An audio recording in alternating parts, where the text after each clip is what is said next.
I've enjoyed your 9-word contest. Are you going to do some of those? I also remember you did a video with you driving through LA that was really great. Are you going to continue to do those kinds of things? Yeah, I mean, just keep going through the website. I'm always fascinated. Well, since Hollywood's not interested in me in film, it seems I'm interested in doing film myself and or being part of it. The guy who directed, you're talking about what's the name of that movie? I can't remember. Blue Neon Night. Oh, Yeah. Yeah, that's Turtle Lee Langford, the guy who directs all the videos that I did. Yeah, I mean, all that's great. I mean, if you haven't gone to my website, you ought to go. There's a lot of interesting stuff there and always changing. I think it's important to have things changing, and every book comes with certain videos. If we just put out a video on the site that's kind of a back beyond the scenes of my trip to Hong Kong, where I did research and so forth. There's a video about what I was doing over there. It works best if you read the book, because it goes to the places that are in the book, and then you can see them. If you haven't read the book, it might not be as interesting. Just put in Mike's name in YouTube, go to YouTube, and you can see tons of videos. We do some for every book. Yeah. Okay. Anybody? Yep. You said you have a 14-year-old daughter. You probably have other kids too. What do they think of your books? I have a 12-year-old daughter who thinks she's 14. She's a voracious reader, but she hasn't read my books yet. I prefer it that way. She's very curious. One of the books is dedicated to her, and so she thinks it has some reference to her. It doesn't. It's dedicated to her because it was the year she was born. It's actually really one of the darkest books I've written. So it's the first one I know she'll read, and so I keep holding her off. I keep saying, keep reading those vampire books. Wait a few years. Back here, I couldn't hear the third title that was your favorite. Last Coyote. Not favorite, but important in the Harry Bosch. It was Last Coyote, Lost Light, and this book, 9 Dragons. These are ones that really trade on his character, and important in that in terms of the ongoing series. And then, can you talk about the tie-in with the matches in the book? Oh, yeah, they're giving out matches here. It's a publishing gimmick. But if you read, I like connecting all my books. I want all my books, whether they're Harry Bosch or not, to all be connected, all part of the same mosaic. And one of the connections between 9 Dragons and an earlier book, at the end of, without giving too much away about the ending of Angel's Flight, a book I wrote about 10 years ago, Harry's struggling with quitting smoking, and he gets caught in the riots. It's a take on the Los Angeles riots. And he goes into a looted liquor store called Fortune Liquors and tries to find a cigarette, and he finds the owner of the store huddled and beaten in a corner, and the guy gives him his last cigarette, and he gives him the match, and it's called Fortune Liquors, so every match has a fortune inside it. And inside the match it says, "Happy is the man who finds" what? Refuge in himself. And that's, I think, something that's important to Harry, and hopefully we've seen that in the books before and since. And I'm not giving too much away because this is the first page of 9 Dragons. The man who gave him that matchbook is murdered in 9 Dragons, and Harry takes the case. So unfortunately for us, we wrote 2 books last year, but we can't keep writing at that pace for the rest of life. Right. What other authors do you read, or what other authors would you recommend for us? That's a tough question. She asked who I would recommend to read. The sad truth of my life is that I'm a writer of crime fiction because I was a voracious reader of it. I loved reading it, and that made me want to be a writer of it. Now that I write it, it's hard for me to read it because it's like work, because I'm analyzing, I'm seeing the writers behind it, and so it's very tough. So if I was looking to, not that I ever do this, but if I was going to sit on the beach and read a book, it wouldn't be a crime novel, unfortunately.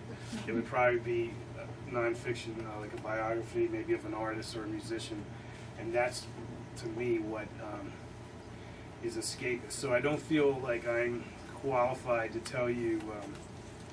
Well, I just read Mr. Wambao's next book will be out in about a month, called Hollywood Moon, which is the 3rd book in a fantastic trilogy about Hollywood Station, which I knows something about, but his book is so his books are so character driven and has such humor that it is escapist fare to me. It's very accurate, but it's not the world I write about, and so I really enjoy that. I read a book.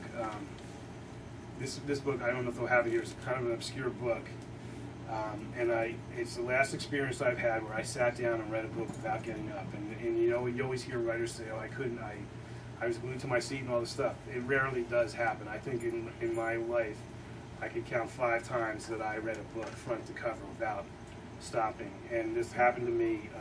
The book was only 10 pages, but this happened to me about 2 months ago on a book called Double Vision, and by a guy named Michael Lister. And it is a short book. I think it's like 250 pages, but it's just about a night in the woods. It's about, I don't want to get into what the setup is, but it's somebody who finds himself in the backwoods of Florida trying to avoid being killed by someone who's in the woods trying to find him. And just the way the guy wrote it, you know, this guy has spent nights in the woods. He really brings it alive, and I just couldn't stop reading it to see what happened. So that would be something I recommend if you can find it. It's a very small publisher, and it was sent to me, but I'm sure they can order it for you here. Yep. Do you type your work or dictate it, or both? Do I type my work or dictate it? Or both? I'm sorry, what was your question? The name of the Michael Lister. No, I just type. I don't dictate anything. I just I work on a computer. I work on a laptop. I don't sit at a desk. I sit in basically a mouse to a lazy boy and put a board across my lap and write on a laptop. Bosch has some unusual tastes in music. Are they yours, or where do you come up with that? Harry Bosch in music, I don't think it's unusual. He likes jazz, and he likes he likes saxophone, tenor sax. It wasn't my music when I started out, but it is mine now. I mean, it was my father's music, actually, and as we all know, you have to deny your parents' existence, and so I didn't listen to jazz growing up. I listened to rock and roll, and and then years later, I'm writing about this cop who's a loner. I talked about his mission and all the things I was thinking about this character. I thought jazz spoke to that, so I started delving in first into what the stuff my dad used to listen to, and then branching out on my own. And I listened to a lot. I listened to a lot when I'm writing Harry Bosch stories. And there's a couple riffs on 2 different musicians in 9 Dragons, and those were the people I was listening to when I was writing this book. Pretty much, I kind of focused in on. It has nothing to do with the reading process, but it has a lot to do with the writing process. It takes me obviously a lot longer to write a book than it takes you to read it, and I have to do things that will get me plugged in to the experience and give me momentum and make my life so that I don't need to set up an alarm clock to get up and write. And so I do different things, and music is one of them. I play music that helps me. I play music that I think speaks to his character. Other musicians, every musician you'll read about in my Harry Bosch books, where people had very difficult struggles, and many of them succumbed to their struggles to make their music, because that's the kinship to Harry. He's had a difficult time to make his music. When you write, do you know how it's going to end when you start? When I write, do I know how it's going to end? Yeah, it's one of the few things I know. I don't use an outline, but I don't start writing till I obviously know. I knew the guy in the liquor store was going to get murdered at the beginning, the first chapter of 9 Dragons, and I knew how it was going to end up at the end. And I knew in the middle we're going to go to Hong Kong. I should mention that the book's not all set in Hong Kong. Only a third of it. Only one day. I read the book, so Okay, only one day of the story is set in Hong Kong. But it's a long day. It's about 180 pages. So it starts in LA, goes to Hong Kong, comes back to LA.